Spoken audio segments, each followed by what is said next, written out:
Good evening, everybody. Welcome, welcome. And we'll let some of our friends kind of settle in here still.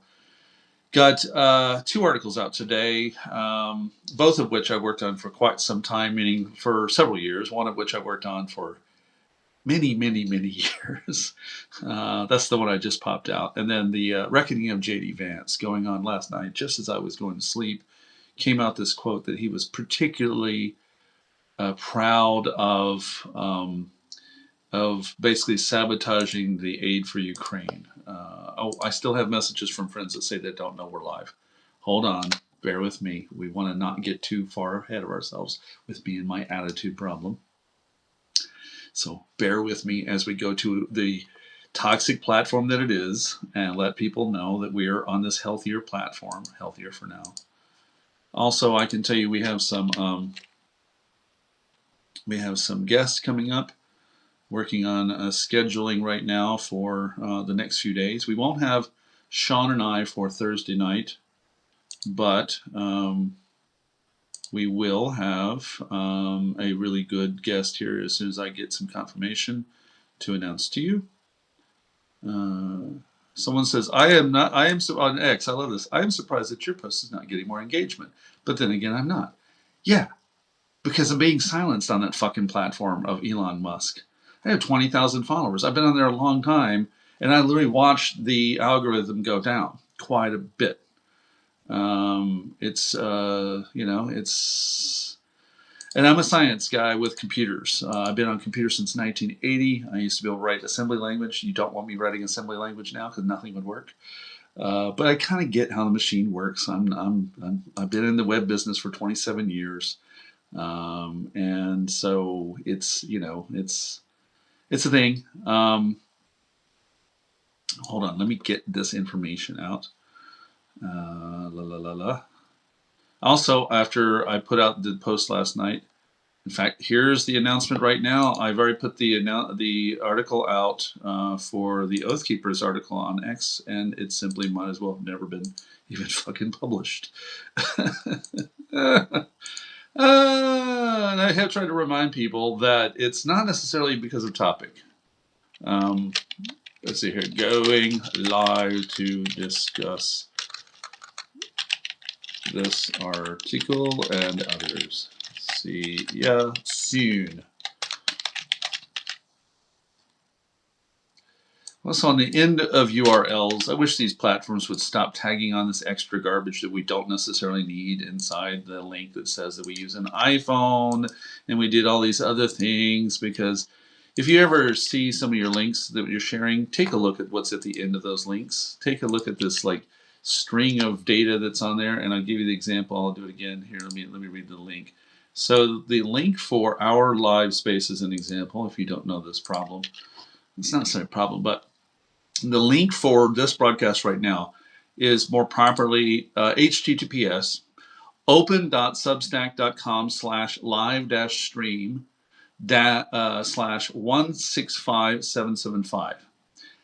That's it. That's the actual link. However, it likes to put on UTM_source equals live-stream-share-button and sometimes iOS, etc., etc., etc. It's like, and what you might not know is if you're in certain super secret chat groups like Signal, WhatsApp, Telegram, and you put some of that stuff in there, and you take those links that you copy from somewhere, if you don't know to clean off after a certain mark, you're basically sharing with Kash Patel things that you've been doing. Like I like to watch like little videos on YouTube and Instagram of bunnies, and I'm a big fan of the baby goats that jump all over the decks and stuff and do weird funny stuff, fall around in the snow. Love that shit, and so people will find out I love that shit. Sometimes I watch it a lot so that YouTube will stop sending me interrogation videos that I don't need to be overwatching because I have an attitude problem. So anyway, but you already knew that. That's why you're here. The first article, The Reckoning of JD Vance. Quote, I was saying we should stop funding the Ukraine war And I still believe that, obviously, and it's one of the things I'm proudest of that we have done as an administration. The United States is not buying weapons and sending them to Ukraine anymore. We're just out of that business. It's a very good thing, says JD Vance. And you can tell I'm getting old because I used to know all of his variations of his stupid fucking name. And I stopped caring because at some point he will, I think he has borderline personality disorder. He will change it yet again. I was born Chris Sampson. I will die Chris Sampson. I've never wanted to change my name.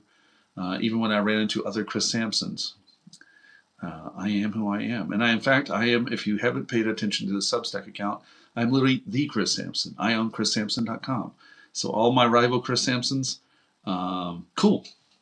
I get academia.edu is constantly, are you the one that wrote enzymes or something? No, I don't know shit about enzymes. It's very, very weird. The things that I get accused of doing on that other platform. So JD Vance, this is almost going to sound like a really bad joke. JD Vance walked into Turning Point USA in Georgia yesterday and proceeded to bullshit his way for quite a while. I took the entire transcript and went over it quite a while. And I was alerted, obviously, to it because of what he said about Ukraine. But also, he was taking jabs at the pontiff. And although I am not a Catholic, I respect my Catholic friends. In fact, I put out the invite to some friends to jump on. I feel a little bit blue tonight. Hold on. We're going to change that. Now I'm not so blue. That's still too bright. Hold on. We're going to go a little bit more blue. Hold on. It's too bright. There we go. Sorry. A little bit more. There we go. Now I almost look less like a blueberry or something. And I wouldn't want to set off the algorithms on YouTube with this bumps over there and have something like Miles Davis in the background because YouTube is also being a little bit of a bitch lately. But anyway, and JD Vance was deciding that he's going to tell the Pope, stick to his theocratic mind, and in fact, probably doesn't even know how to do that. And then Mike Johnson goes out and does the same thing today, and they're really, really pathetic at this point. Thank you, my friend, who just said I look perfect today. I actually have a blue and a yellow gel here that I kind of like them, but at the same time, when I see it back later, I go, you look weird compared to your guests. Your guests look normal, and you look fucking weird because I have an attitude problem. So he, a newly converted Catholic, no less, wants to lecture people about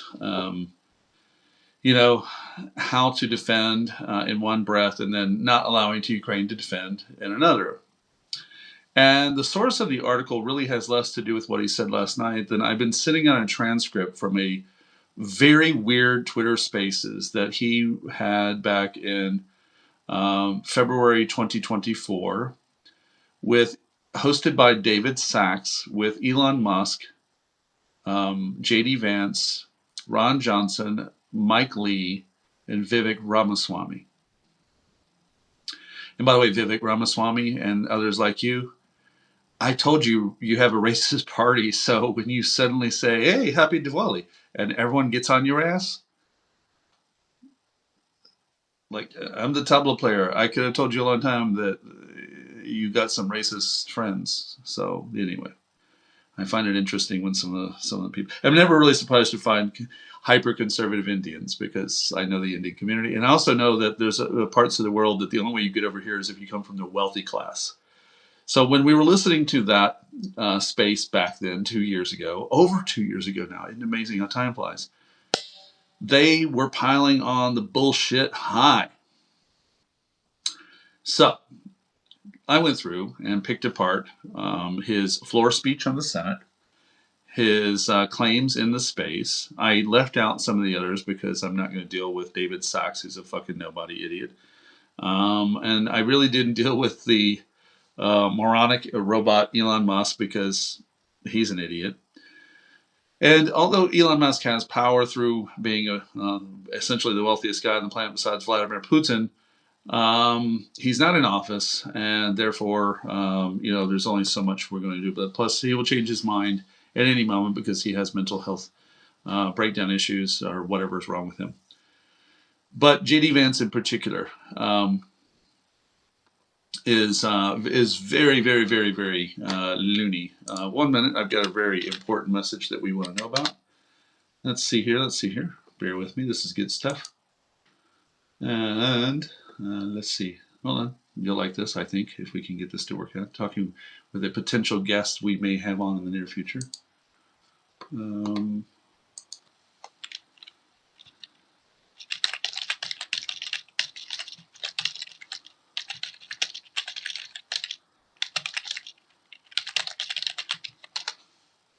So, okay, yeah, a potential guest in the future will join us. So cool. He's just confirming he's been getting my messages. Someone who's very, very busy, but that will join us in the near future. Sorry about that. And the thing is that what I really did with the transcripts was to try to pick apart not only that they lied about what was happening in Ukraine, but that conversation took place 2 years ago. And if you listen to these particular liars, now, when I say these particular liars, I'm saying that there are plenty of liars out there about Ukraine, but in each category, they have the things that they focus on. I don't want to give anything to other countries. We need them at home, or we can't afford it, or it's a blank check, etc. So let's go through some of the claims he made. Claim 1, the numbers he made up. His exact words on February 13th, 2024, in the U.S. Senate: how many artillery shells do we make in a month, and how many do the Russians make? We make about 30,000 artillery shells in a month. Guess how many the Russians make? They make about 25,000 artillery shells a day. No, they don't. No, that's simply not true. The truth is, yes, the United States was underproducing, so was Europe. But at the same time, Russia was absolutely not making anywhere near 25,000 a day. They were making approximately 83 to 8,500 a day, which is important to note, right? But also part of the package that was being voted on back in, and then finally got passed in April 2024, and is still important and became extremely important as I was picking this apart, was that, if you remember, I've already been writing articles about how Donald Trump sabotaged the security of the United States with his exact same bill. Because when I first came here 4 years ago, I knew very little about the defense industrial belt of America. I had come from the progressive side of politics. Not that I have an ideology, but that's essentially where a lot of my politics would orbit. And although I've never been one who railed about the military-industrial complex, I was around that. I used to flip off Halliburton every time I drove by because of Dick Cheney and crew.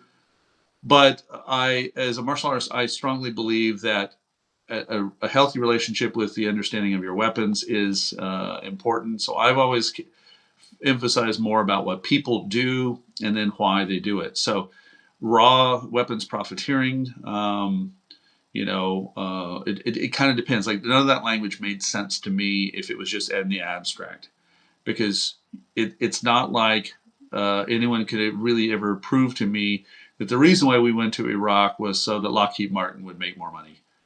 That is not a thing. Did we go to war in Iraq because Dick Cheney and others saw a chance to control oil and natural resources, lithium deposits in Afghanistan? Absolutely.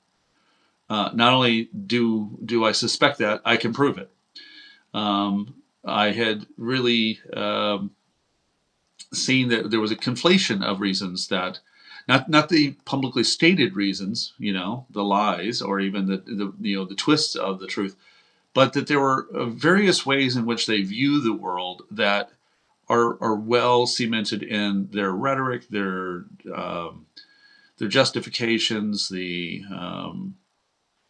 facts that ultimately prove themselves across the last 20-something years, 20-plus years. And one of them was, in my opinion, Very much not about simply raw weapons making profiteering. Now, does that mean that there were weapons profiteers in the middle? Of course there were. But I just don't buy the left argument that the reason why these things happen is trying to basically bloat the budgets of the military-industrial complex.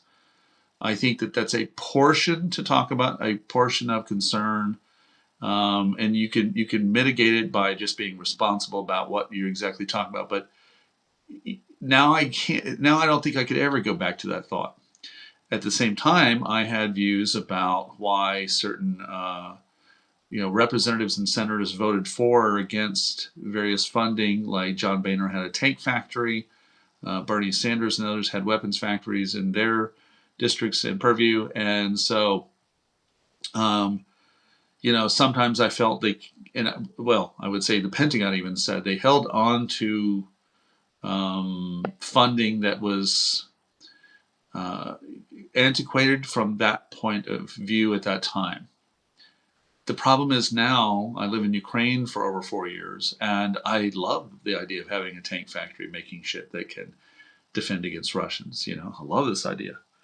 I think it's important to have these things in play, but also I strongly believe in a sane, rational approach to all of these issues so that it is essentially what is made to meet the needs. And I will also own that of the times when I've been wrong about things and I'm a brag by one little bit, I tend not to get things wrong by being patient and just not jumping in front of things. But I did mock Mitt Romney about Russia being the great threat because I was neck deep in ISIS work. And so when he made his comments, I thought, dude, the Cold War called and wanted its punchlines back. But he was correct, So I think it's important to be able to say that you were incorrect in that capacity so that you can adjust where you are. And that you could also get your shit together, essentially, and just make the adjustments, And similarly, now that we're in 2026, I want other people to do the exact same thing, to just adjust that they made mistakes, to be aware that if there's an artillery factory in Mesquite, Texas, and Lance Gooden is voting against the aid that fills it up, then Lance Gooden bad. If Lance Gooden makes fun of Zelensky arriving in America to say thank you on behalf of Ukrainians for helping to protect our security, don't go out there and be the asshole who in groupthink pile-on decides to mock a person who represents the identity of 40 plus million people. And yet that's what Republicans keep doing. So with that in mind, we're going to proceed through some, and I've also got another guest who, one of our guests for next week is trying to confirm with me. One moment, I'm just going to message back as we keep going through this. But also, sticking to the data point as I do, because I can multitask at least part of this, is that yes, the United States had to basically up what it was doing. Let's see.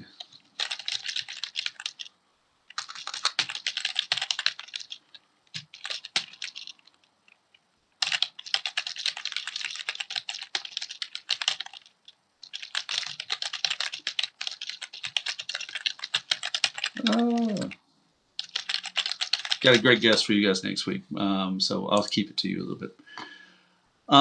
We had to increase that supply, so did Europe, and for JD Vance to have lied about the production of the United States and Russia on the Senate floor, and then later in the Twitter Spaces, which he said a lot of the same things. It's one thing for you and I to make those mistakes, but a sitting senator and now vice president, they have more than enough data before they speak. He spoke on the House for a long period of time, on the Senate floor for a long period of time, and yet he chose not to have the correct information because he's a manipulative, shape-shifting liar, JD Vance. Claim 2 for JD Vance. And I'm going to let you just read the article. I'm just going to overview the claims. Claim 2, the blank check he can read. On the floor, he says, basically, you have a blank check or near blank check for a strategy that's completely gone off the rails. This was actually an interesting one because at the time, one of the other senators told him that this was not true. Reminded him that the bill contained $35 billion to rebuild America's defense industrial base, and for every dollar going to Ukraine, roughly $2.50 was going to backfill and rebuild the United States military capacity. Back to my context of what I'm telling you about how I did not really understand how these gears worked. Certain supporters who were right wing for Ukraine, I say supporters for Ukraine that were on Twitter, who are very right wing, who will not admit how MAGA they are, even now, we're distorting the record of the last administration for political gain. And I'm an independent. I have no big hug, love, and or whatever for Joe Biden. I don't hate him either. I'm very neutral about him. I thought he was too old. He was not the person that I wanted to, be president. But I also just really not. I'm not, someone who is enthusiastic about candidates in general.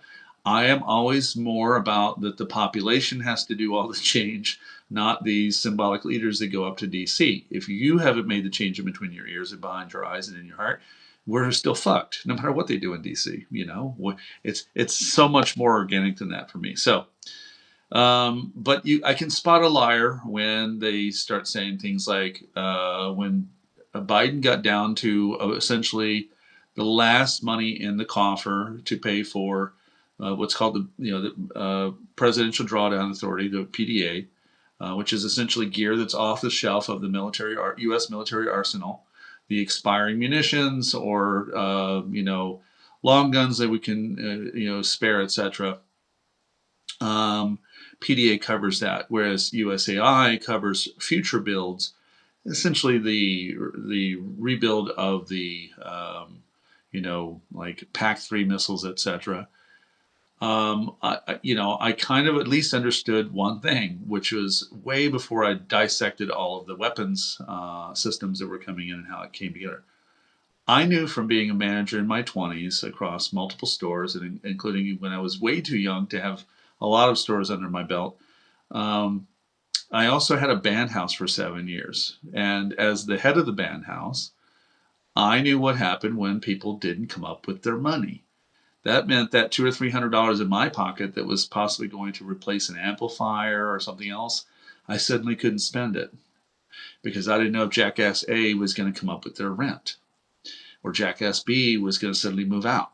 So I knew when the money got tight, and I know this from being a person who was poor all my life, you have to make decisions, which is exactly what the Pentagon said. However, it was a woman who said it, Sabrina Singh. And therefore, the toxic masculinity of certain 20-something-year-old males who were dominating a lot of spaces, conversations about weapons, who may have served in the military but had never held any rank or power, were bullshitting themselves from being little know-it-alls who had people swaying to believe that, at least somewhat, that the Biden administration was willfully not helping Ukraine. And some people like J.P. Lindsley would go on to other shows and say the White House has a plan to lose to the Kremlin and all this bullshit, just raw fucking bullshit. Why do I know it's bullshit? I live here in Ukraine. I can ask people with more than enough stars on their shoulders, stripes on their arms, scars on their bodies to find out what the fucking real truth is. When you go to events here like certain security forums and you're standing next to the Brits and the Canadians and the Germans, you can ask, is Lloyd Austin doing the best he can for all of us? Oh, yes. Are you happy with his work with the Ukraine Defense Contract Group? Absolutely. Okay. And this is where my education in real time began. So I started building a site called uamission.com that had previously been for some small logistics stuff. So if you remember, I brought in my friend, Navy Commander Phil Eyre, who was coming and going across delivering aid in vehicles. And when some of these people were coming across, I used the UA mission to essentially track when they were coming and little things they need. That's all I was using it for at first until I gutted it. And I started taking all the Kiel Institute information about weapons and funding and announcements, and I started using the site to teach myself, but also real time would go on Twitter and talk about what these things were as we picked them apart. Because I have at least I have good research skills, and I'm very analytical by nature. I'm not much into ideology. I'm not much into beliefs. I kind of suck at belief on purpose. And the more I picked it apart, the more pissed off I was getting at people who wouldn't stop lying, because essentially the one skill that I had that some of the people in those discussions that were on Twitter that claimed to be pro-Ukraine, and I'm sure in their heart they are. I have no question in their heart that they are. But they were anti-Biden. They would make excuses like fire Sullivan and these really childish things that had become sort of like a new canon of things to do. There's one skill I had that they didn't have, which actually relates to the second article about tonight, which is I am extremely proficient in grievance peddling and the consequences of grievance peddling and the manipulation of our stresses and our aggravations and weaponizing those against the information space. That I can identify. And I would bust them on this. I started looking through the data and I found, no, like some of what you're saying is absolutely not true. But what were they not doing when they were bitching about Sullivan? They were not yelling at Mike Johnson to pass the fucking aid. For months and months and months before April 2024, almost no discussion in those discussion spaces ever deviated over to say, Mike Johnson, where's the fucking votes? However, in our Twitter spaces, that's literally almost only thing we did was talk about getting the votes together, getting the discharge petitions together, and then also a cumulative knowledge about how the weapons were coming together and who was doing what and doing where. So I got really, really proficient at it. And the current uamission.com, I mean, I need to update it a little bit. There's some information that has to update. It's been kind of easy to update for the Americans because Donald Trump shut all of it fucking down.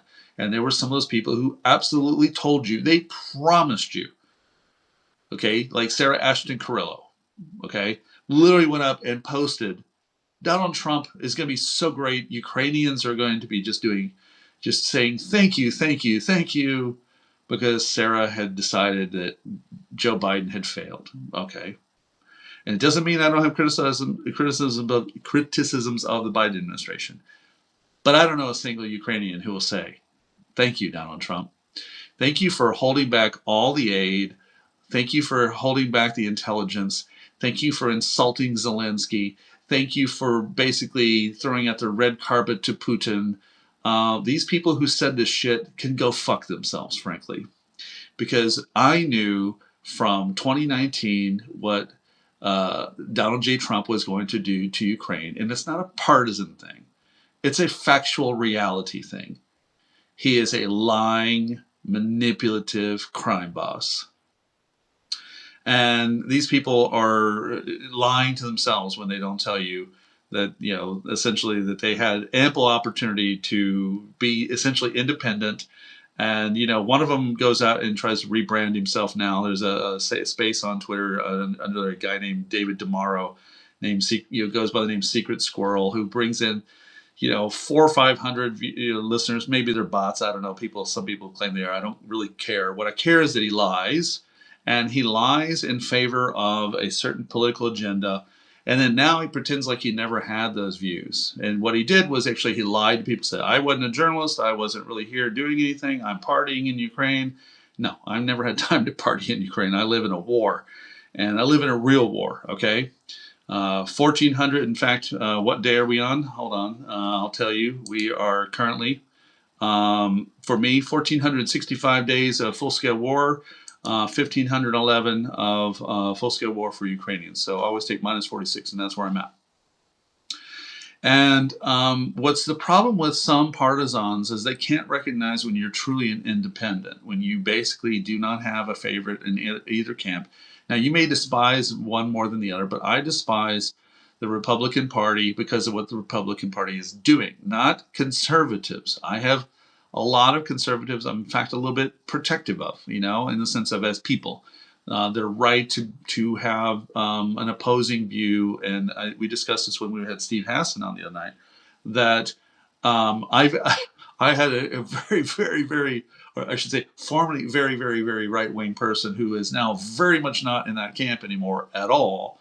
Hasn't exactly go hyper left yet, but definitely not in a camp anymore. Where I said, yeah, well, that's the problem. When people scream at you with woke shit, you shut down, and that person now tells me, no, no, no, it's okay.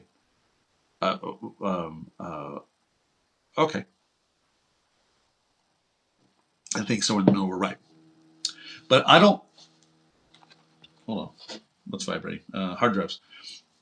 I don't think that that's the way to work a war. And I don't like when I read headlines that I see people who are going to essentially do that garbage, trying to lie to you while underneath the hood is really a political axe to grind.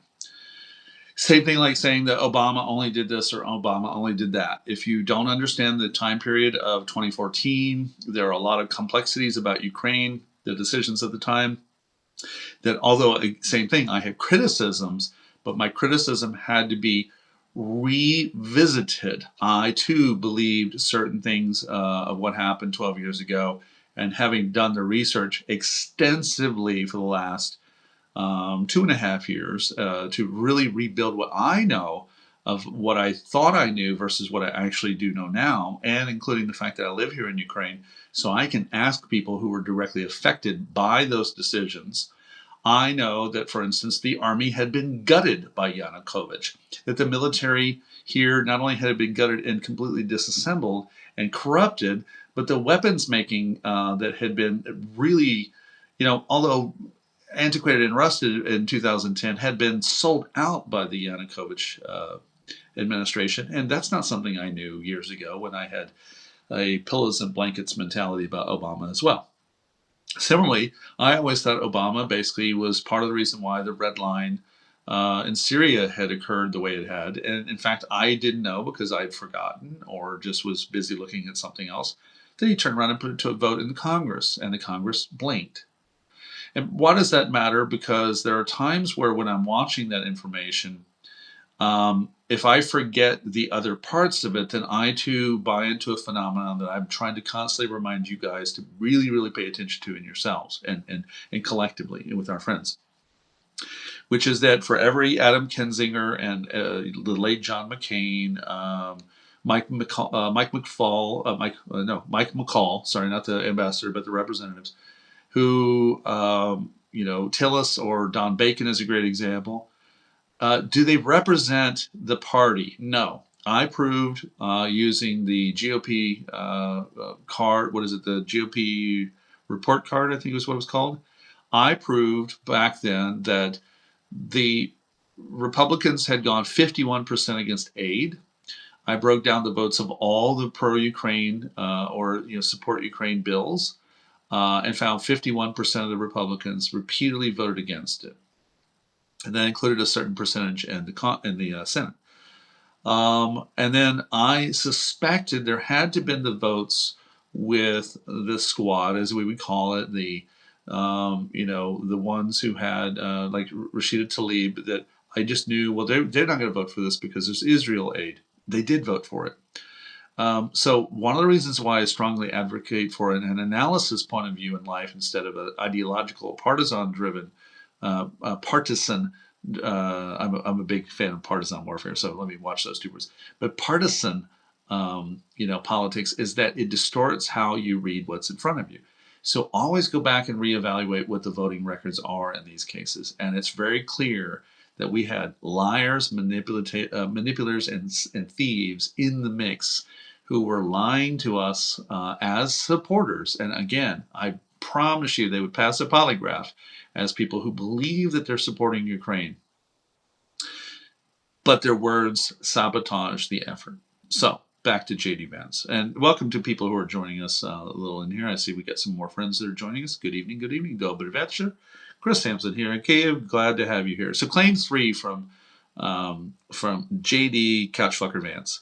Claim 3, it's just a matter of time now. In the Twitter spaces that he had with David Sachs as the host, Elon Musk, and the others, JD Vance said, it's very clear that the Russians are dominant.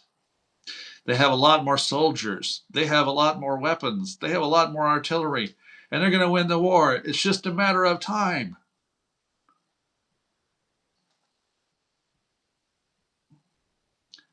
I'm still here, bitches. The line's mostly stagnant, bitches. In fact, the news today is more land is being reclaimed.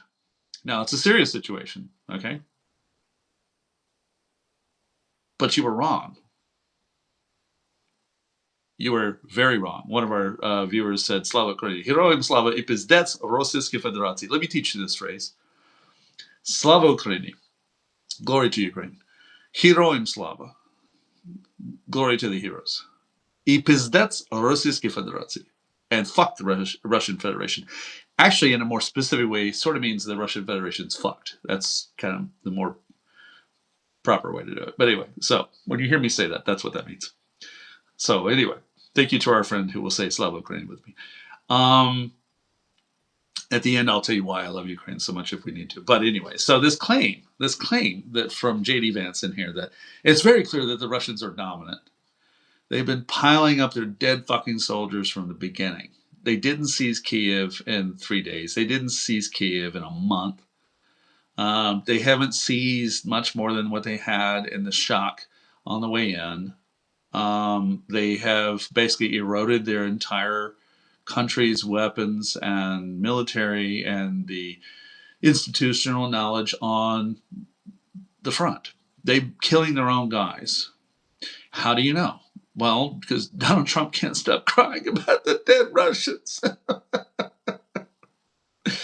He doesn't really care about Ukrainians, but he's really mourning the dead Russians. So anyway. One of our viewers said, Idi nachui Russia.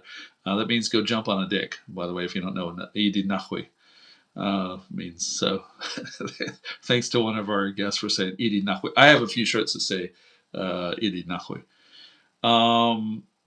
So he was wrong. Okay, we're over 2 years since he made that commentary, and he said that Russians are very dominant. They have a lot more soldiers dead.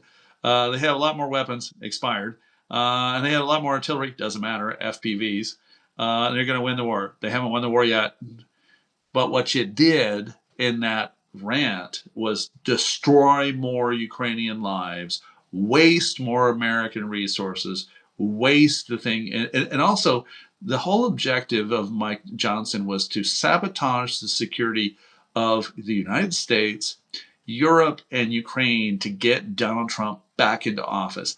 All the calculations were about seizing power. All of it. That's what all of it was about. Period. There was no further objective beyond that. And again, you can go read the article where I break down more about Putin's failure to seize. So I'll kind of go through a little bit of it where it says, by late 2024, Russia had gained territory roughly the size of Rhode Island, and in 2025, it failed to capture any significant strategic objectives. Russian military casualties by mid-2025 had exceeded 950,000, including an estimated 250,000 killed per CSIS, and the British Chief of General Staff assessed that in July 2024 that the Russian current attrition rate, seizing just 4 oblasts had formally annexed, had approximately 5 years and cost up to 1.8 billion in casualties.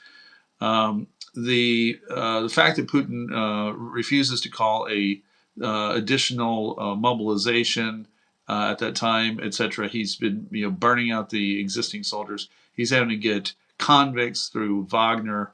No, none of what JD Vance said 2 years ago was even close to being true. And he had ample information in his role, at the time especially, to have known better. And he lied. Claim 4. The arsenal he was protecting. On the Senate floor, JD Vance said, "We are right now depleting critical munitions, missiles, artillery shells, and bullets faster than we can replenish them and then send them to Ukraine. I'm sorry, why does that make an ounce of sense for our own national security?" And regarding the Taiwan corollary he delivered, he says, Xi Jinping does not care how tough America acts. It cares about how strong America is. And if we use our munition, our missiles, our artillery for a war in Eastern Europe, if We don't have the bullets to defend ourselves and our allies. It doesn't matter how tough we act. Iran.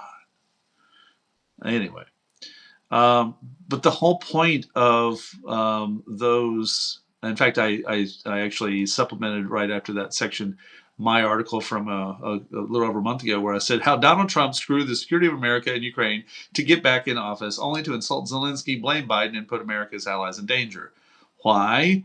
Because essentially the package, if you paid attention to it, was replenishing America's arsenal. And then what we do is we take the existing material on top of that later and we send that here to Ukraine. We do not send the fresh stuff off there. In the case of USAI, with certain certain replenishments for Pac 3s, etc. Yes, that was true. But now they've launched an unnecessary war with Iran, where they're trying to take out drones with Patriot missiles. Now, Ukraine did that a little bit at the beginning here in 2022, but mostly no, they don't do that. They know better. Claim 5: the men being rounded up. Twitter space commentary from JD Vance in spring 2024. All the Ukrainians who were gung-ho to fight volunteered in the first year of the war. Now they're rounding up people off the streets. The hardship here is going to fall on everyday or ordinary Ukrainians who are now going to get ground up and pressed into service and sent to the front where they don't, sadly, last very long. Now, this is the one that really gets to me. I really get fucking pissed with fake sympathy, okay? Don't tell me JD Vance and these other fucking mongrels that you care about what happens to Ukrainians as some sort of faux sympathy and faux concern about the outcome. There's always another objective inside of his voice, especially he is so transparently, a shapeshifter in everything he says. You know he doesn't care about what happens to Ukrainian men. Also, now they're rounding them off the streets. If you don't understand the videos that you see sometimes that go on the internet, especially propagated, notice who propagates them. They're propagated by anti-Ukrainian pro-Russian accounts and accounts that I would say fall into a conspiracy-oriented mind that just basically lives off the bile of the internet and doesn't fact-check anything, and certainly has never been here. Certainly has actually never been walking down like Horshadik with the Tetsika out there with their clipboards talking to people, with men walking by all day long. You have your papers done? Yes. Can I see them, please? Yeah, sure. Hold on here. And actually, it's an app that you have in many ways. And there are, unfortunately, men here that have not filled out their paperwork. They have not stayed up with it. But you know what? Would you like to show me which country? Like, I don't know. I come from the United States of America. We had a draft in Vietnam, and if you remember, there were men who ran off to Canada. Every country in this situation runs into the exact same thing. Suddenly holding Ukraine as an exception and saying, how dare you? You know, I'm for that guy who wants to climb over the border in the Carpathians to run into Hungary. Okay, yeah. We'll remember that. If the United States ever gets invaded by anyone, take note of every motherfucker who talks like that. Okay? I hope it doesn't happen. But pay attention to those who talk like that. They're the first ones who are going to run to go find some other ski station. Or if it's Ted Cruz, he'll go down to Acapulco. In fact, they do that all the time. I'm from Houston. Whenever we got a hurricane coming, we know Ted Cruz isn't going to be there to be with us. And we don't even have an actual war. We just have a hurricane. And they get up and they run out and they leave us there to fend our shit for ourselves. So, as I wrote it here, every country at war mobilizes after volunteers run out. The United States introduced conscription in World War II. J.D. Vance invoked World War II multiple times in the same floor speech. He knows that what wartime conscription means. He taught it to a room in Athens as justifications for America's force in Europe in 1944. He understands well enough to invoke Thomas Aquinas, and he didn't just suddenly apply it to Ukrainians. So that's the reason why that speech yesterday kind of stepped out to me, because while he was trying to talk shit to the Pope, he was contradicting everything he said about Ukraine, including the ability to defend yourself. Claim 6 from JD Vance that I'm picking apart in the article. The handcuffs that didn't exist on the floor. He says, pardon me. He says, if we didn't send the money to Ukraine as currently required by this legislation, it would establish a predicate that's exactly the same as the predicate of the 2019 articles of impeachment. What? He was trying to imply that somehow all of this was a chance to just lock up Donald Trump. That all of this was just a precursor for the Democrats to magically invoke impeachment articles out of nowhere if you don't do whatever is wanted. This is moron level. Now, who does it work on? It works on morons. It also lies about what happened in 2019. And for those who don't pay attention to facts and chronology, like there's a word that is very important, anachronistic, anachronisms. Many people know that word, but some people hear the word, they don't stop and think about what anachronism is, or anachronistic problems. Things out of order. And one of the things that's very important about studying history, especially as an analyst, is to really be able to have the discipline to understand you can't know in, say, 2016 what COVID pandemic will look like. You might have experience about pandemics. My Greek friend says, "Hey, Greek word has been detected." I love our good Greek brother in space who reminds us, because all education comes from Greece. Anyway, thank you, my bro. But one of the skills in good analysis is to stop and put things in order accurately so that you can make proper assessments, so you can do proper learning. Even if you never want to be an analyst of any kind, this is just good habit. So I, too, I'm sure I have things that just, once they get further in the memory band, they just kind of all one big muddy soup, if you haven't stopped to put them in order. So you may not recognize that there's no way that, Prince was on stage with Jimi Hendrix. That didn't happen, These are not things that could have happened. But to a person who was born in, say, 2001, how would they know? All of that was before they were born. Maybe it did. They wouldn't know. Unless YouTube told them.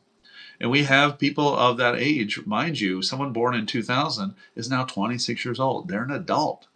They have rent to pay, possibly, if they're not living at home, right? If they're born in the 90s, they're 30. If they were born in 1995 or 96, they're 30 now, right? But all of these things before them, it's a big muddy mess. And for a lot of us, if you're not someone who picks that stuff apart, it's a big muddy mess. And one of the ones that really stepped out to me when these people were lying, that I too lost track of, was the Obama just sent pillows and blankets. This was a response that actually was generated in September 2019, was the first time that argument was really being made.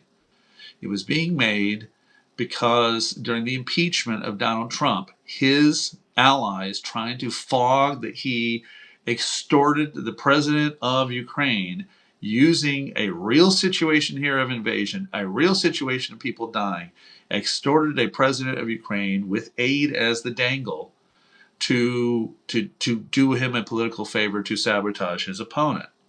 And when he was accused of doing this, all of a sudden retroactively came out, Obama only gave pillows and he gave javelins. He didn't give javelins at all. They were sold. Okay, they were part of what's called the FMF, which is under the State Department. And even then, by the way, if you don't pay attention to the record, and I know this stuff really like an encyclopedia, on December 19th, 2017, a $41.5 million sniper sale was approved, reluctantly, by the way. At first, it wasn't going to be approved. And it had no javelins in there. Right behind that, essentially the same day, within the same 24 hours, Canada approves, anti-tank, and then America says, "Okay, we'll put in javelins." There was no desire to keep the Russians from invading Ukraine. He didn't care about it. He was busy, glad handing Putin. Okay, he had already been thrown. He, meaning Trump, had already thrown the U.S. intelligence agencies and cybersecurity agencies under the bus in favor of his buddy Vladimir Putin. On what planet do we expect that he was suddenly going to resist the Russian aggression here in Ukraine that was at that time hybrid warfare level? And how do we know that this is very true, what I'm telling you about that they weren't trying to actually stop Russia from the further invasion? Because literally, those javelins were stored in the west of Ukraine. The war is in the east of Ukraine.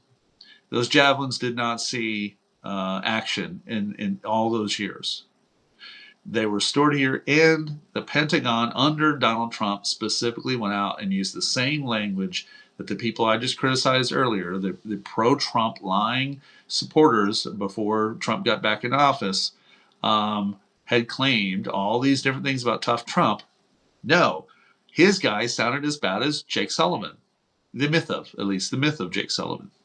I don't have an opinion about Jake Sullivan. He doesn't matter in my world. I live in Ukraine.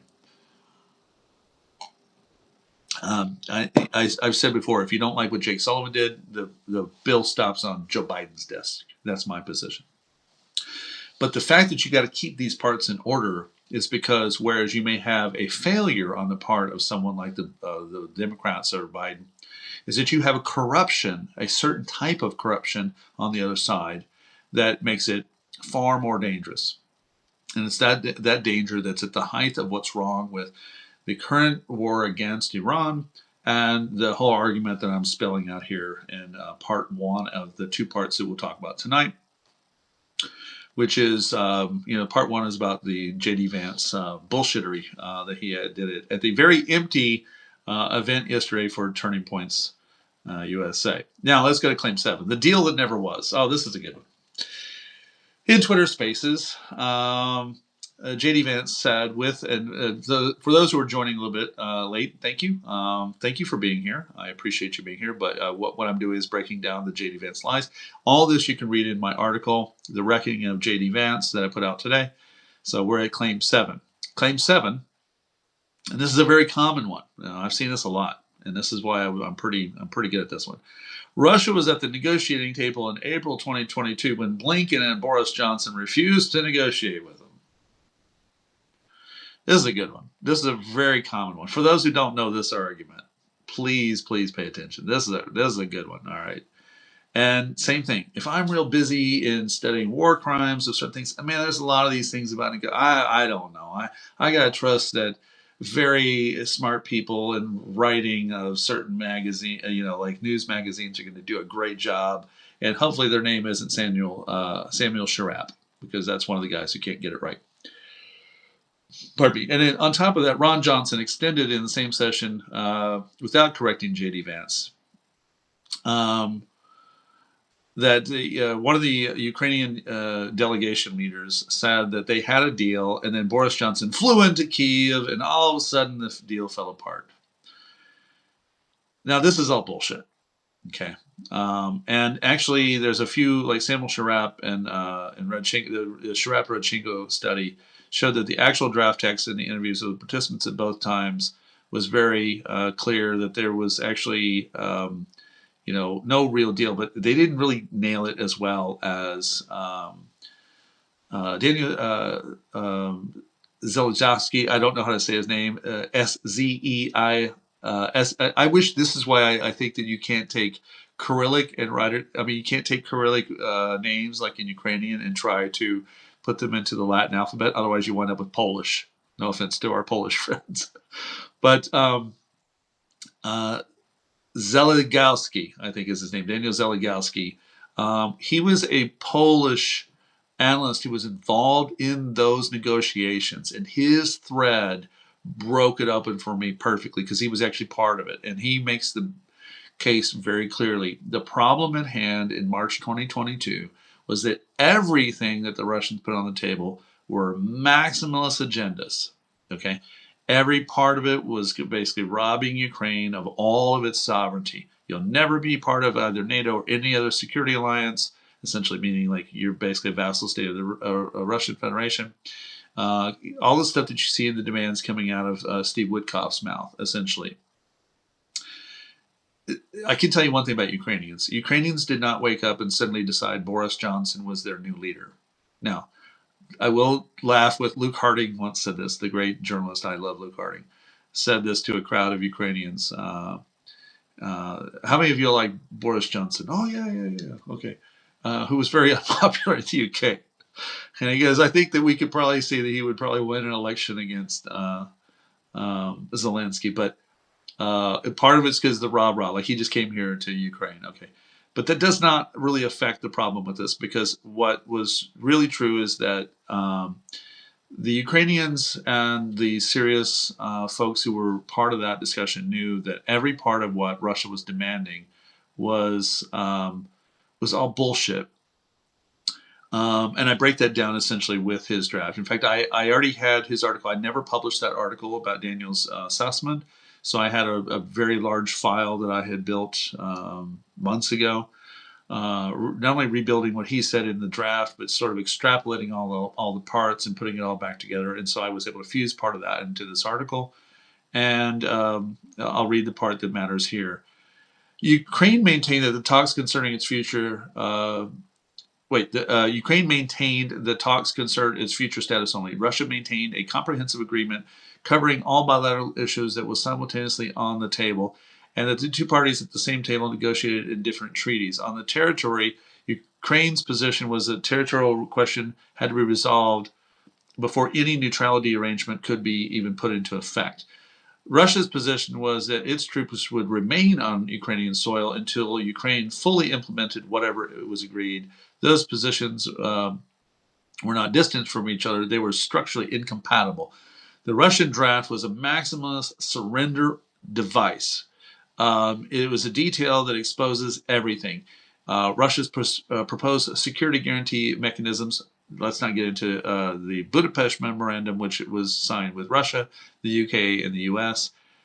Pretty much already showed that the mechanism required Western guarantor states to cancel sanctions on Russia, ban military agreements with Ukraine, provide Russia with advance notice of any military exercises, and obtain Russian consent before any military intervention on Ukraine's behalf could take place. On what fucking planet is that a negotiating point? You know? And mind you, as all of this is being talked about in March 2022, Russians are torturing and murdering and raping people in Bucha and elsewhere. And JD Vance has the best intelligence, agencies on the planet, the best, smartest people available to brief him. Sir, yeah, what you said is not true. Okay? That's when he was a senator, he had that. Okay? Not when he was vice president. That was later, after we got to the intelligence agencies. But at the time, he had availability before he went and spoke on the Senate floor and before he went into Twitter Spaces, which was later with Elon Musk, to have all of those things solved. And he was not interested, because he is not interested. Zelensky's conclusion to the treaty was, quote, it was simply intended to incapacitate Ukraine, to which Western states would never have agreed. And the benefit of his role in there as a Polish expert was that he was there essentially as someone who is the type of expert you want at the table, not the Witkoffs. Daniel's skill set is exactly the type of guy you want in the room when these things are happening. And he completely picked it apart in his thread. So I weaved his assessments very well in here, and they're all extremely substantiated. Also, I believe that strongly when you write articles like this, build legs that uphold a table. Don't put 3 legs on it, put 8 fucking legs on it. Build 20 legs. Make sure that motherfucker does not go down. It's called integrity. It's the primary definition of the word integrity. So, the problem is there's so many articles after that have so muddied the water that disinformation assholes that live on the internet really will never leave that alone. They keep making this assessment that Ukraine was going to do all these things with Russia, but Boris Johnson came in and prevented them. Now, the problem with that is, and I've said this to you before, I'm essentially a black nationalist inside, a black liberation thinker. So I was raised in Shape Center in Houston. I have a lot of different mentors that really taught me about personal sovereignty and intellectual sovereignty way before I got over here. And so I can tell when that condescending voice is speaking. I can hear it. You know, this little pat on the head, kind of colonial talk. You know, the little people need to understand. I can hear that shit like a dog hears, you know, upper frequencies we can't normally hear. I hear that shit very, very clearly. And the language in those lies is clear in everything that comes out of JD Vance's asshole. I mean, his mouth. So that was one of his arguments. Now, then in his commentary last night, JD Vance in Georgia says he was talking about what he did. See, hold on. Oh, there was a student who asked him about green card backlogs, and Vance pivots to Ukraine. There was a Ukrainian-American, this is Vance from yesterday. There was a Ukrainian-American in Cleveland, Ohio, a kind person, probably didn't vote for me after this conversation, who got really agitated at me because I was saying we should stop funding the Ukraine war. And he was kind of sticking his finger in my face saying, you need to support my country, you need to support my country. I said, sir, with all due respect, if you're an American, your country is the United States of America, not a place that you're immigrated from, wherever that was. What a fucking dick. And it shows you who JD Vance really is, okay? He is a sociopath, at the very least. I don't think I'd put him in the psychopath character. I'll leave that to the psychologist to explain to you the clear difference. But he is a sociopath. To stand there in front of someone going through what I can demonstrate to you has been happening here for a long time, I mean centuries, much less in the last 12 years. But let's just say we boil it down to the last 4. How dare you say that to a Ukrainian? Okay, how dare you say that to an Ukrainian-American? But we're gonna play our fiddles for the poor people of Iran, that we're going to say they don't give a fuck about people in Iran. They don't give a fuck about people anywhere. They don't give a fuck about Americans. Yeah. So, one of our guests is here. Whenever they use the word "sir," I almost have to heave because it's disgusting lies. I'm going to editorial on that word "sir" for a minute. Do y'all want me to, or should I shut up and keep going? I have an editorial on the word "sir." He told this story to demonstrate correct immigrant behavior, and that's kind of the point, right? His contrast case, his father-in-law, an Indian American who not once lobbied Vance on behalf of Indian national interest. Quote, and that's actually my article, it's quotes. And basically, it's this idea that the bullshit of America first, and to briefly spell to you why I have a problem with the word "sir" being used in the same way one of our viewers said. Again, reminding you, whenever they use the word "sir," I almost heave. It's with disgusting lies. I had a racist piece of garbage beat the hell out of me from 15 to 17, trying to turn me into a little Klan type guy like him. And one of his obsessions was to get me to say "yes, sir." My dad never talked to me that way. Okay, and I probably would have called my dad that, but I didn't have to. I didn't have to talk to my dad that way. And yet, I can tell you that I don't say super respectful things unless I respect you. And it's really easy for me to say very respectful things to people, but not when you demand it of me. And I will tell you, amongst our friends here, I took a lot of punches to the face and a lot of headbutts and thrown across the house to not say that to a man who never deserved the respect that came out of my mouth. And then finally, at the end, when I kind of realized how shallow he was, when I kind of and I was a skinny kid. Is that all it takes is to get it's like Donald Trump. Is that all it takes is 3 letters to get you to just basically think that you're powerful? If I say yes, sir, I mean, I won't respect you. So you beat the 3 letters out of me? All right, sir. And he knew from the way I took the tone, I had no respect for the guy, you know? My stepdad was a great guy, is a great guy. He's still alive. My stepdad's a great guy, you know? My dad was a fantastic man. No one would have treated me. My uncles, no one would have treated me that way. That's not how we did with each other at all. And so when I hear this sort of like condescending sir power trip shit, that's for weak people. I don't like people calling me sir. I work for a living, for fuck's sake. I have worked for a living my entire life. I am not superior to people. I am not inferior either. At least at the base nature, okay? Maybe in skill sets, maybe in certain ways. There are people I look up to, but not when you demand it like that. A person who demands such a thing in such a way Maybe there's an exception. I'd have to think of maybe there would be a few exceptions in the world, but mostly not really. And that's where when JD Vance stands there and says, to a citizen, to an American, because he said very clearly that this was a Ukrainian-American. Okay? Well, sir, I said with all due respect. No, there's no respect in that. That's not what respect is. Because JD Vance has no concept of what respect means. He's just not capable of it. Anyway. And he said, if you're American, America is your country. All right, blah, blah, blah, blah, blah. And he did this to show off, and he did this to play America first in front of his crowd. So anyway, the just war he doesn't apply. This is the next category in the article. And then I'm going to move on to our second article for the night. Here's where he said earlier in the same event. This is JD Vance from yesterday.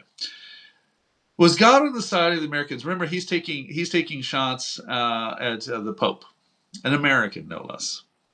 Was God on the side of the Americans who liberated France from the Nazis? Wait a minute. I thought, okay, but that's France, right? I thought the first argument was all what we do is about America. And by the way, my grandfather was an artillery guy in World War II. Was God on the side of the Americans who liberated France and Nazis from the Nazis? Was God on the side of those who liberated Holocaust camps? I certainly think the answer is yes. And there's more than 1,000-year tradition of just war theory. We can have disagreements about whether this or that conflict is just, but when you opine on matters of theology, you've got to be careful. Yeah, JD Vance, like you should shut the fuck up already. You've got to make sure it's anchored in truth. It's kind of cringe to hear him say anchored in truth. He's writing a book. He's writing a book about his Catholic faith. It's called Communion, Finding My Way Back to Faith, and he's submitting it to his publisher. Or he submitted it to his publisher 2 months ago. And invoked the just war theories, etc. Man, look, let's be clear what JD Vance was in the military. He was a PR bullshit guy. His job in the military, he's like, I was a Marine. Bro, I got more war under my belt than you ever saw, son. Capiche? 1,465 days, bitch. You were a PR guy running around.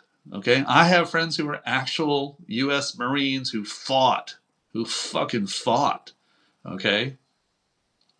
And I have Marines here that fucking fought. Okay? So when I went back and picked apart his record, I was trying to understand JD Vance. I was trying to understand this guy. Okay, like when he was trying to act tough and I'm Mr. Military guy. I was like, well, what did you do again? Because someone said, was he in the military? Oh yes, he was a press guy in Iraq. And I have all of his articles. I have everything he ever published in an archive. I keep archives of all these motherfuckers because that's what my task is. And he's a bullshit artist, essentially. He's a bullshit artist for the invading force of Iraq. Those who invaded Iraq had to have a PR flat guy who went out and bullshitted their way through the bullshittery. And who was that? That was JD Vance. Anyway, so that's the next section there. And then the people he never named.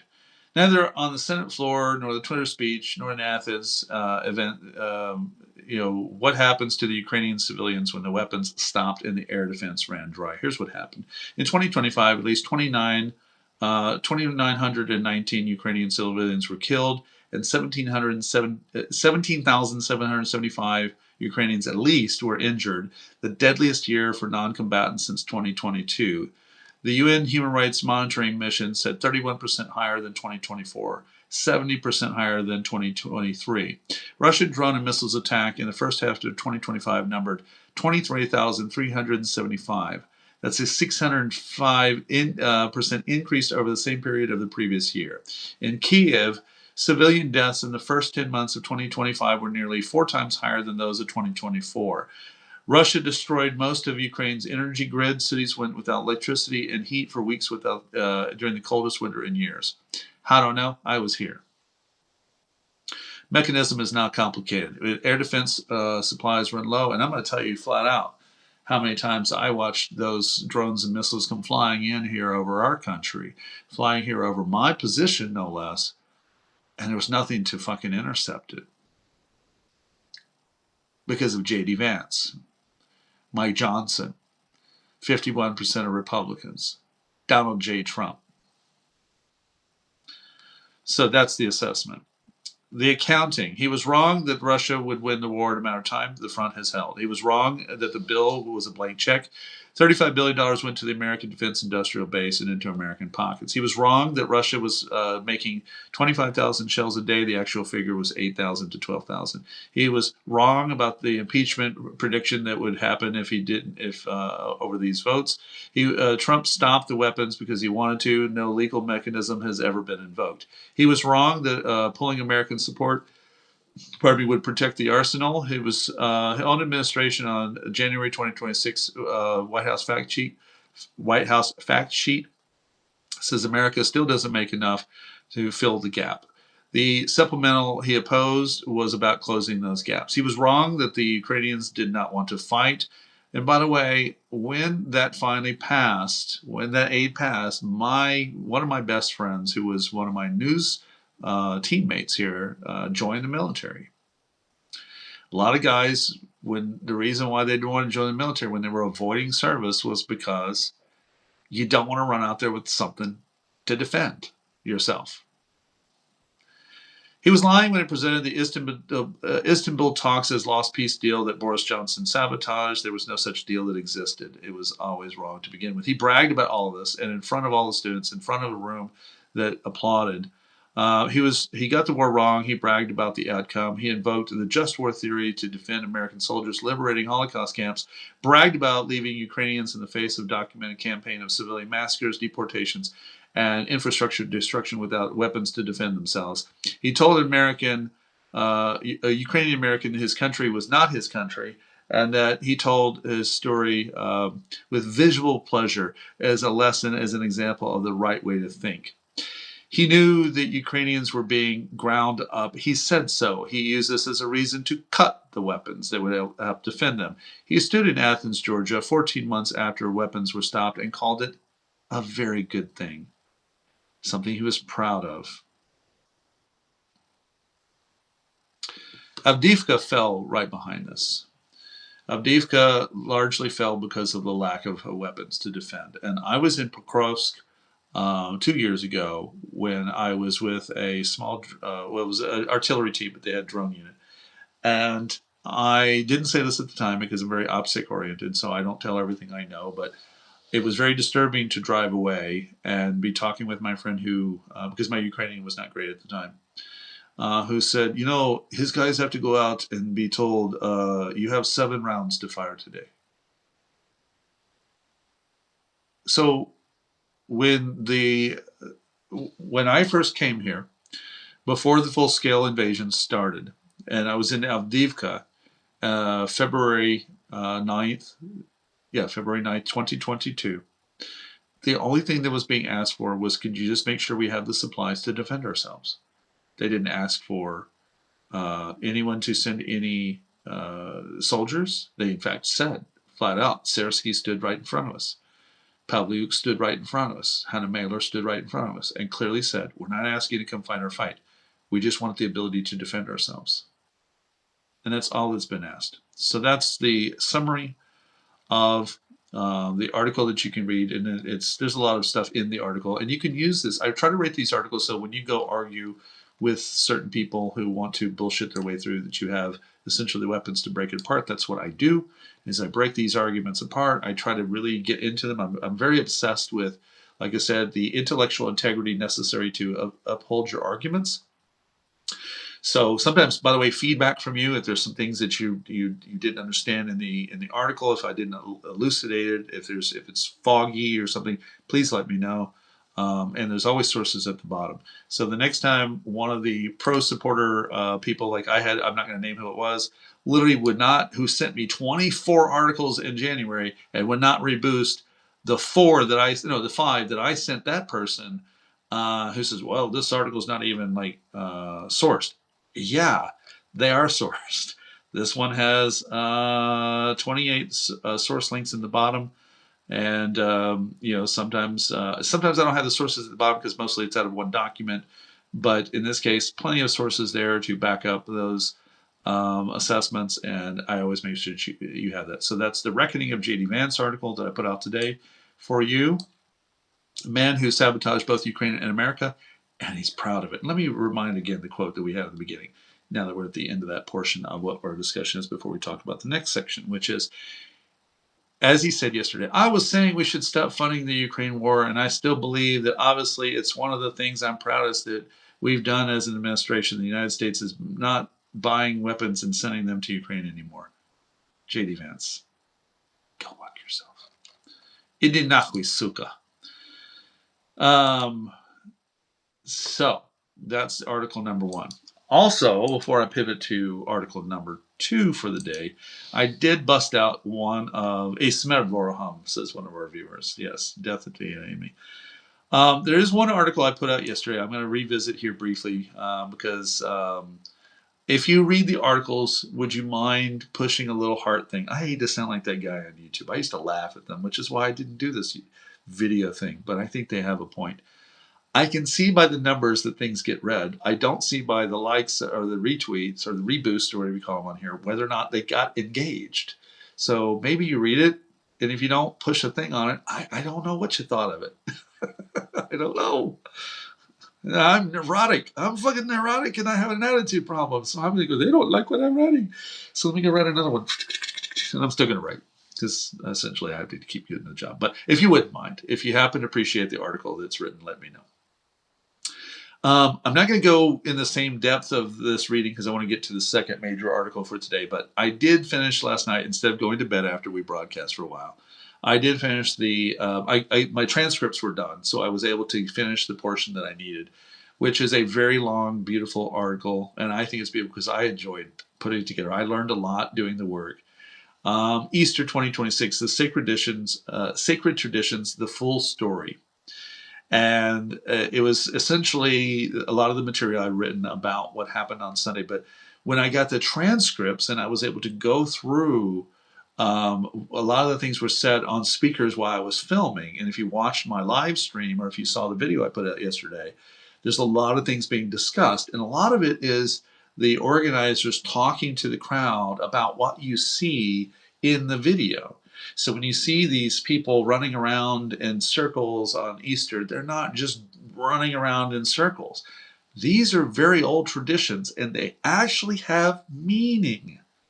And the songs that are being sung have meaning. Now, I already knew this, but I can only catch some of the stuff when I'm filming. I'm visually locked in my camera, trying to get one of our people said, here, my inbox is overwhelmed. I need to sift through. Yatakosh, zrozumil. I understand, and I'm the same way. And one of our great supporters, I don't think I see him here, but maybe he's in here, wrote to me the other day. He goes, "Man, I'm a little bit behind on reading your articles. I'll try to catch up." And I said, "Try to be on the end of writing them."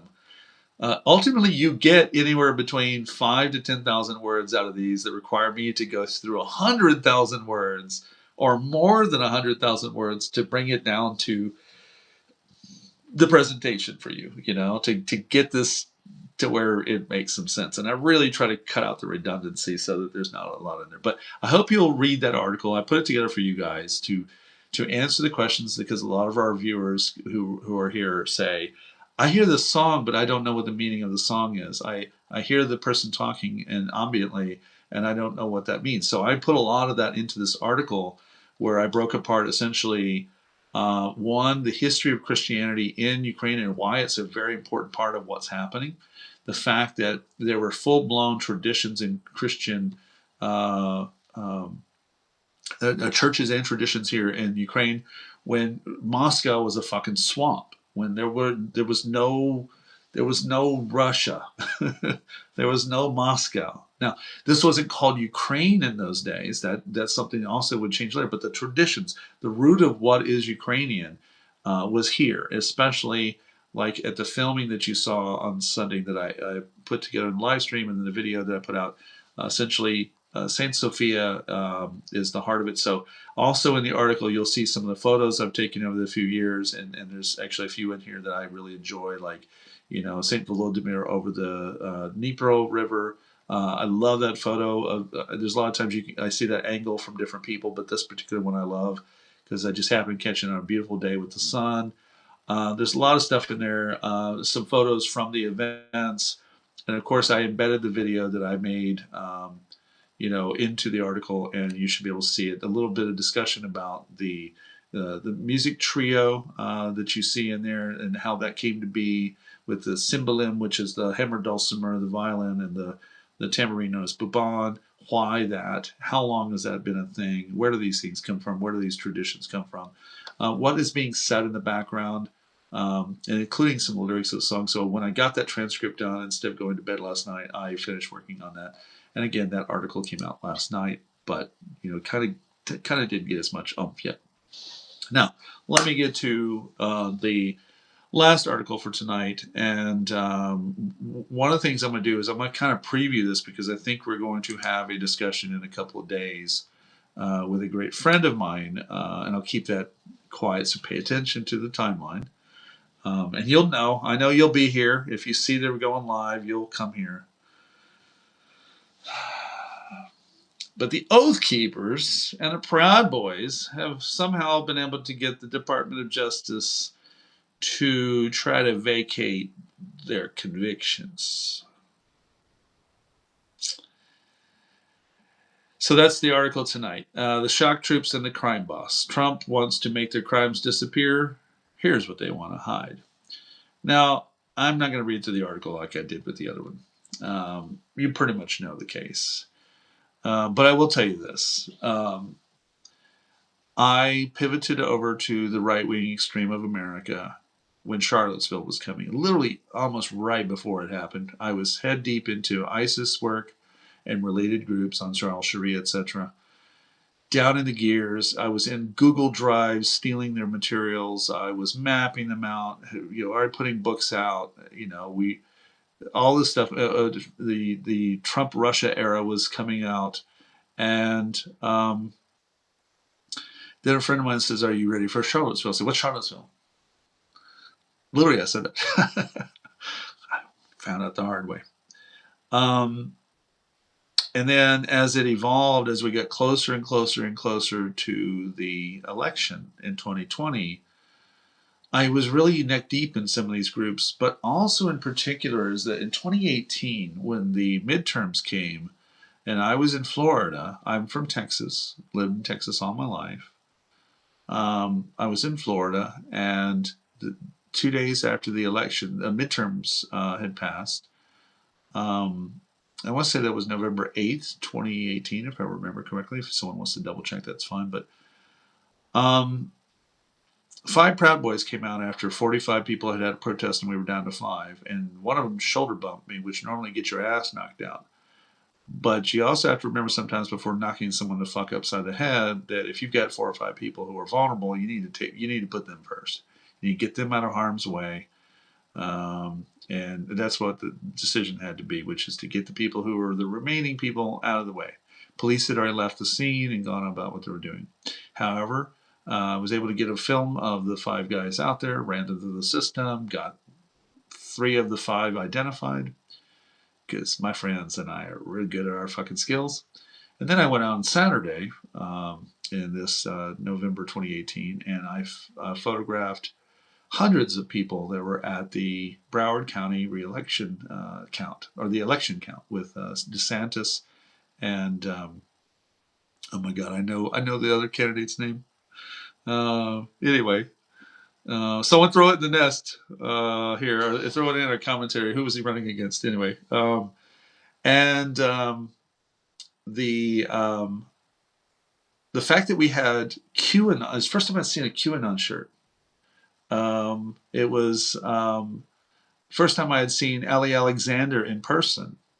I had seen Laura Loomer in person, had Michael the Black Man, Michael Simonetti was right there in person, feet away from me. I photographed all of them.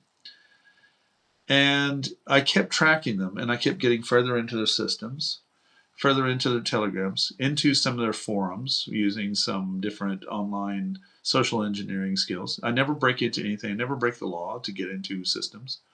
And also, I'm not covered by the Fourth Amendment like the United States government is. If you happen to let me in, oh well. Um, so um, I watched that insurrection build over those years. And in 2020, in particular, what led me to a conclusion that we had a potential violence equation coming together was that when the George Floyd protests were beginning to really pile up high, and a lot of us, if you remember, we were watching Man with Umbrella in Minnesota. There was a video that had the Boogaloo Boys, Mike Downing guys, trying to talk to Black Lives Matters. Now, I told you at the beginning of the broadcast, I'm pretty much a black nationalist, liberationist, and I wasn't going to really take that lightly. That Boogaloo Boys and guys that had been at the various lockdown rallies. Remember, this is COVID era, and we had the Michigan Wolverines case broke that year, and when I was in D.C. earlier that year, almost went down to Richmond to a gun rally that it was too far, so I didn't go. But the hold on, my brain is like, let's see.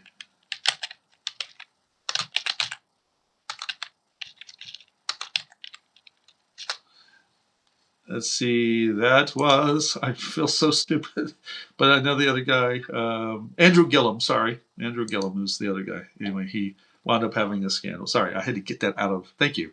You said it as the time as I looked it up. Anyway, but they were crowded around this center, and it was essentially Brooks Brothers 2.0.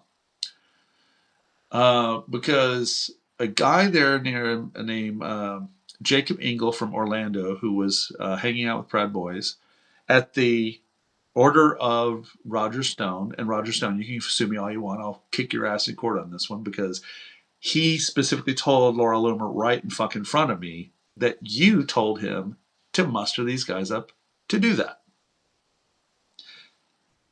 I'll pass every fucking polygraph in the fucking world in that one because it happened feet away from me. Because what do I look like? If I take this Vishivanka shirt off, and put on. Actually, I did this. I'm not going to put the photo out that I had because I don't have it in front of me. But I have a photo of me. The way I can break into any MAGA crowd, I'll never put a MAGA hat on my head ever. Is I put a camouflage hat that said Florida. It basically says MAGA. It's like Superman's glasses, like it just says Florida, which might as well just say MAGA, And you guys listen to me enough here to know how I sound. Unless I suddenly, if I switch like this, where are we going to go out and see this thing? Is this weekend? God bless America, man. I don't need those goddamn liberals coming around me, man. I'm gonna cock and load that son bitch up there. We're gonna drive that truck all day till the brakes come off. It doesn't take much for me to code switch to be my southern side. I do that all the time. I forget. And suddenly the other yeehaw comes out. Holding line says yeehaw. The yeehaw factor shows up. My dad's from Lone Oak, Arkansas. You don't think I can wind up pulling that off? Come on, man. I do a spot-on impression of my stepdad, who's from Kansas. I can do that even better. And I did. I went to a lot of those events around Florida, and it was fucking surreal what they were doing. They were high on their own butt vapors with Donald J. Trump, and it was a cult. It was really, really freaky. Very few things ever freaked me out. You put me in a whole stadium full of white folks that say, "Are you a Trumper?" Something else kicks in me. It's not fear of fighting. I got a bad habit. I don't mind throwing punches or getting hit. That part's not it. It's that it's bigger than that. That it's crazy. That it's like when we talked to Stephen Hassan the other night. It's like I drove out to Waco when Waco was showing up on cable access in Houston. We went out of curiosity what was going on. but it's still over there, that tiny thing that happened over there with the crazy people. That's how we rationalize. But all of a sudden it was everywhere, especially in Florida. I mean, I thought in Texas after Waco and things like that, we had it covered. I mean, we have strychnine drinking, rattlesnake playing preachers in Texas. And Florida's like, fuck you, we got iguanas. We got all that and iguanas. Where do you think his preacher comes from? That lady who likes to, speak in tongues. Don't get me started on speaking in tongues. Anyway, that's Florida. And Florida is fucking weird. It really is weird. It's a strange place, Florida. And these guys did what they did. And the point of the article, it's pretty much an overview of what's in the indictments, because a lot of what you saw on the surface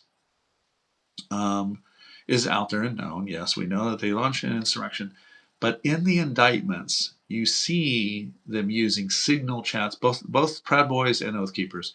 You see the conspiracy. It is very clear that they were engaged in a conspiracy. And I'm going to tell all those motherfuckers, if they ever see this video, I have the hard drives filled with your Telegram channels, including the ones that were locked off. So some of them are public now, some of them have been canceled. But before they were canceled, guys like me were inside your system, harvesting what you did. I was a lead researcher of a terrorism firm. That was my fucking task every day. I barely even talked about ISIS anymore because we had Villanilla ISIS. We had Al-Qaeda. You guys were the fucking danger. And Enrique Terrio and these guys are very proud on Elon Musk's X now. They love it. They are high on their own butt vapors. I don't know why I chose that phrase years ago.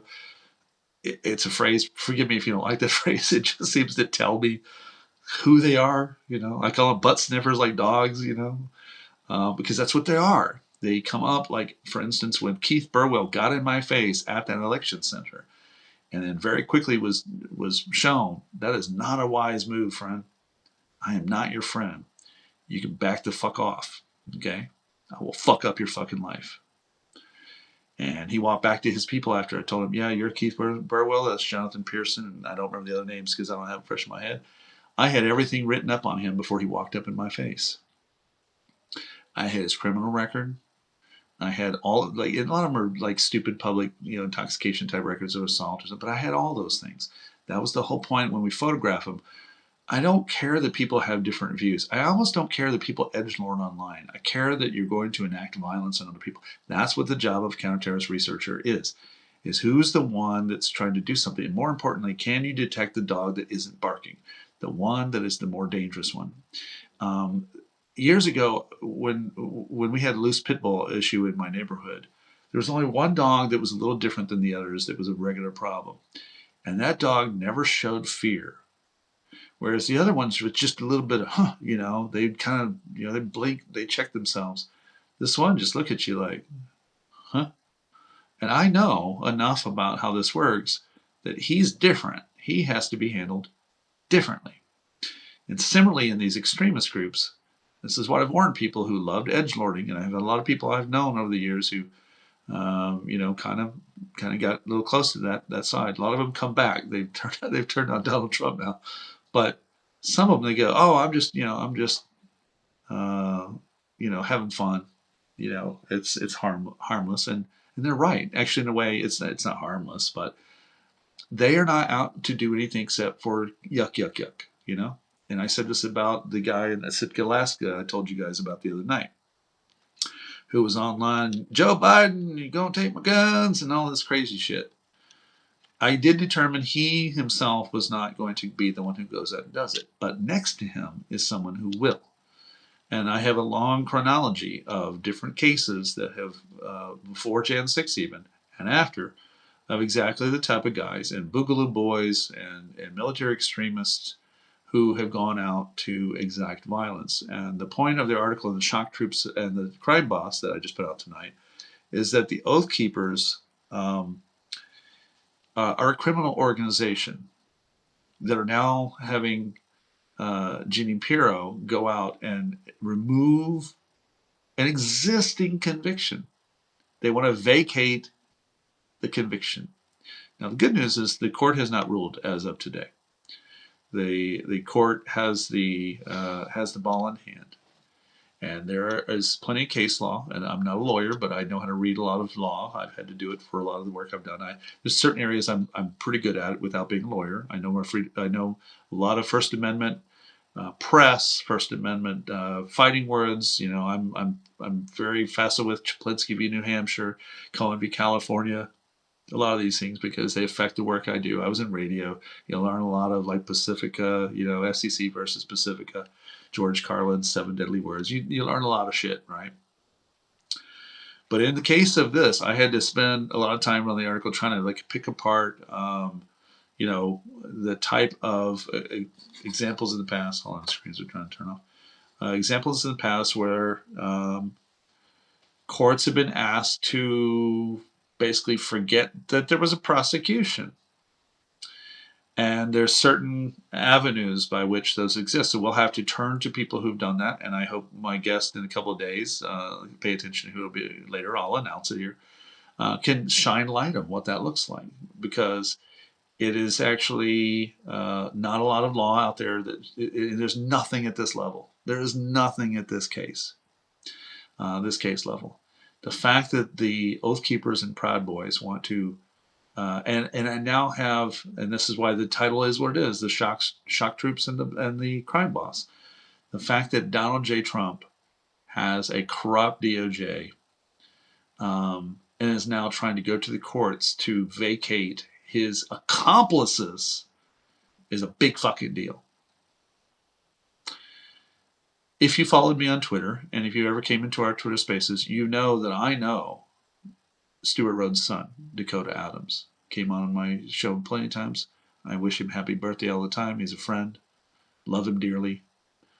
He's like a little brother, you know. I know Tasha Adams, his ex-wife. I know her very well. Same thing. Call her up, say, do you know Chris Sampson? She absolutely will tell you when I came out publicly that I was in danger. Chris Sampson was one of the first people to come up and say, I'll give you anything you need. You need a little security team online who watches your, like I physically, I wasn't necessarily going to run out and be able to do anything. You have to have you have to have financial, physical resources to do that. I'd love to do that, but that's not really what was required. It was sort of the same thing with Alex Jones' ex-wife, who I also know, that there were people online who were hunting them, abusing them, and mistreating them on behalf of those psychopaths. People like me can step in a little bit and say, hey, just try to provide a little bit of support. First off, just let you know I see you, let you know that I care, let you know I'm trying to understand where you've come from. And it is very, very important that we provide them support. And when Dakota was in our discussion, he laid out the type of life that Stewart Rhodes put them through. And that is why I wrote this article. I did not write this article to save America. That's on you guys. That's on all of us. I wrote this because my friend is in danger every day of his life because of a psychopathic man that he unfortunately was born from. That he calls Stewart. Okay? He doesn't say my father was this, my dad was that. My dad turned out a bad. No, he calls him Stewart. And he laid out in those interviews, and I may transcribe that interview. I have it on Twitter Spaces. I have it on my NetSync Media account. The entire Twitter Spaces is up there. Our friend here, Campbell, says, Glenn spoke about this last night. He has little hope that the judge will have a choice but to vacate. And Glenn would know. He's a top rate, no less, former prosecutor, so he will know. But we can only hope that maybe the judges say, there's already been a jury conviction. We're not just going to throw out a jury conviction because a corrupt Department of Justice has come to us who keeps lying to us. So I can only hope that, and again, Glenn Kirshner knows his shit. I would never argue with Glenn. And Glenn follows me on Twitter. He's very busy on this platform, so I don't expect we'll get him on anytime soon because he's killing it on here. He loves being on here. He's a good guy. He knows his shit. Pay attention to his show on this topic. And maybe I'll hit him up and say, hey, could you come in and join us? We've had some chats in the past, but now he's like super busy over here. So stay tuned. In the next couple of days, we'll see if I can bring you a very, very educated guest. You know, I have some friends here that have been able to come bring you some very educated experience on these types of things. And we will revisit this. But the article out tonight is Shock Troops and the Crime Boss. And looking forward to seeing what you think. Take a look. And I basically just revisited all of the 5 superseding indictments. And I know them really well. I haven't looked at them in a while. But let this be a warning to our adversary there. Why would I bring all of your indictments with me to Ukraine? Because I'm never going to forget what you fucking did. I have all of the available videos from the Jan 6 that other people collected and put together in a big grid. I downloaded that entire article. It's sitting right here behind my laptop. Right here. Okay? I'm not the only one. You can off me today. If a drone took out my apartment right now, there's a redundant drive of that in America. Bitches. Because we're not going to forget. God bless America. Okay, and that's our broadcast for tonight. Can I go to bed now? It's 1:39, and we just improvised an hour and a half. I didn't plan on doing a space tonight, but the articles are very important. Last night while we were broadcasting, we had 4 subscribers disappear, and we had 5 more rejoin. So we're at 956 subscribers. It dropped down to 952, and I don't feel entitled to people's subscriptions. So if people come and go, what can I do about it? But anyway, but thanks to those who've done. We've actually had a couple more paid subscribers. If you're not a paid subscriber, I appreciate if you became one, even if it's the $5 level, if it's the $80 yearly level, that might save you some cash. It also puts money in the bank to get the work done. And thank you for everyone who's believing in the work that I do and that we do together. What I do is obsess over this data, obsess over explaining it, plainsplaining it. I don't come from some big fancy background in the law enforcement or the agencies. I went to college to learn how to play that fucking thing, and I still suck at it. I'm actually better than most people, but still. It's a beast, guitar and tabla and all these things that I did. But years ago, when I took an interest in my country's path, when I started Cheney Watch, when I tried to keep us from going into the Iraq War, I got serious about understanding that there was a problem in our news. There was a problem in our delivery of understanding of the news.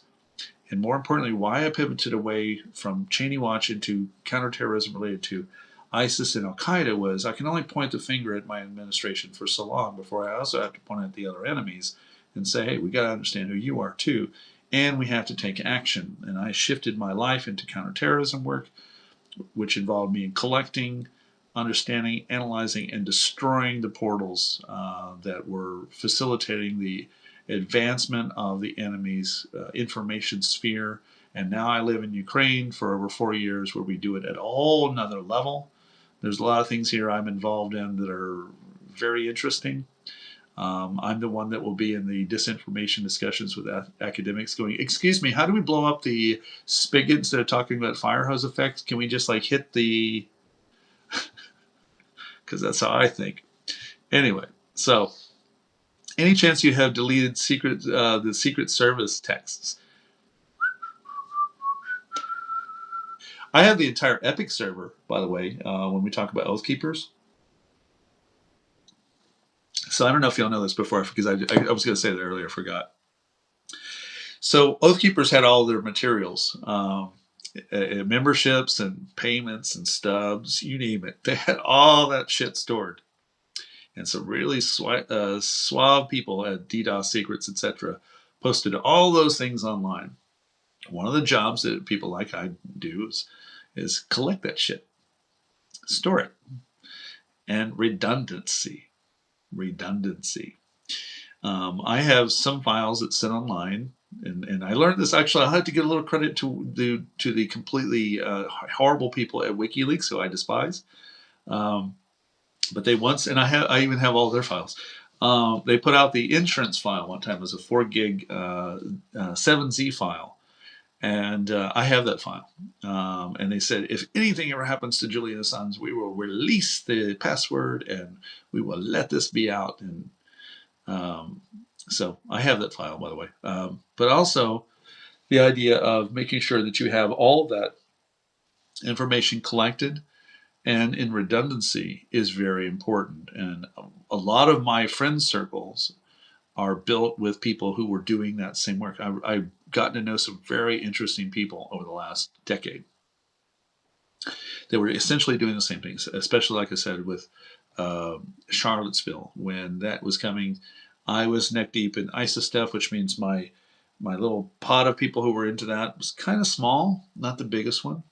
In fact, I'm not going to name who it was, but a former ISIS hacker, or a former, at least aligned with ISIS hacker, followed me on this account and complimented me on my book work, which was very fucking surreal.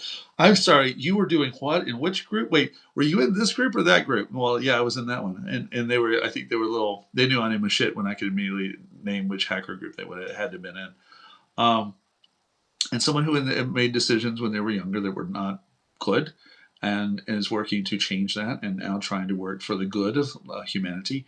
And much to my conversation with Steve Hassan the other night, we want people to turn around. My friend Mubin Sheikh was a former Al Qaeda guy until he wasn't in the 90s. My friend Christian Picciolini was a neo-Nazi until he wasn't. So we need people off ramp, and to have someone that I, not by name but by group I wrote about, follow me on here and compliment the work is kind of, I don't really have math for that. I have math for a lot of shit, but I don't have math for that. I would rather find that there's a day when someone like Enrique Terrio wakes up and says, man, I was a dick. And I'm not going to be that guy anymore. There are some people who do that. There are people. I watched a clip today by accident on YouTube, meaning it would just happen to be in the feed of a guy who was a neo-Nazi in Germany, born in 1989, who explained how he got there, sitting across. First, they have a little curtain in between the two of them. A Jewish Hungarian who was just a child born in 1938, survived the Holocaust, and essentially they both explain their story, and then they, at the end, come together and have a conversation about how they had their lives lived. And I am a strong advocate for trying to do everything we can to off ramp, to engage in understanding in order to reclaim. But I'm also in the camp of I'm not here to forgive people who are not interested in changing, and I'm not here to make peace with people who, like with the Oath Keepers, who are absolutely not transformed. They're full of shit. I watch Enrique Terrio's post online. He is the same scumbag as he was years ago. They play victims. They ran around with their we're political prisoners for way too long, and we have to do everything we can to not simply hold him accountable, but hold the system accountable that is now failing around us. And per the opening article about JD Vance trying to uphold aid in Ukraine, and when they brag that they're proud of it, hold them accountable. Defeat them in November. Don't wait for political heroes to do it. Be proactive in your own neighborhood to get the awareness of the apathetic to be more productive, more aware, and do your part, please. And I know you do. You're here. You're that type of person. So thank you for joining tonight. We will see you soon. Pay attention to the. I actually, while we were talking, I had two people who were working on scheduling with me for a upcoming broadcast here, and you will see who that is. One of the ones that will be here in the next 2 days, not tomorrow, but Friday or Saturday, you already know, but pay attention. I'll announce that later. And then next week, one that will join us on the 22nd will be a very interesting guest who used to be a Christian nationalist who I met tonight watching with one of my favorite people on another live stream here on Substack, and I hope to have that person on as well. But I'm going to keep the names cool because that's one of the things I think we should just wait on. Also, it's been very little frustrating to get the scheduling done because there's just not a lot of people here on Substack yet. They kind of know that it exists. They didn't know what it does, and so trying to get people to coordinate their schedules to be over here is a little just work it out.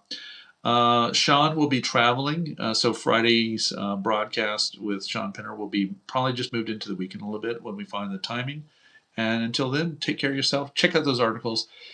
Give me your feedback if you don't mind. And if you read it, push a little hard on it. Pass it to your friends. Also, pardon me, on Twitter and on YouTube, we're simply being silenced. I had posts with 20,000 plus followers. I put it out, and it simply dies in the algorithm. We have a little boosting group that tries to go make sure that those get out the timeline. If you want to be part of that boosting group, let me know. Message me. Sampson Live is the account. But also on YouTube, and I talked about this with Sean, everything I film here automatically ports over there, and yet I can see that the algorithm is actually silencing things. We have full shorts that, one will get 200 or 300 views, and the other one sits there with absolutely nothing. Like, literally never gets introduced into the visual space. Just gets killed because of the algorithm. So, maybe if you get a chance, visit the YouTube account, and same thing with the Twitter account. Try to do your best, if you don't mind, to boost those out. The articles are not about me. I would actually, if it was really about me, I would write very different things. It would be all music shit. It'd be all like the art of photography or something, and not war photography. But we're a team, and the articles are part of that. So thank you for doing so, and we'll see you soon. Pay attention. Take care. Slava Ukraini, Heroям Slava, і пиздець Російській Федерації. І пиздець Housekeepers. І пиздець Proud Boy.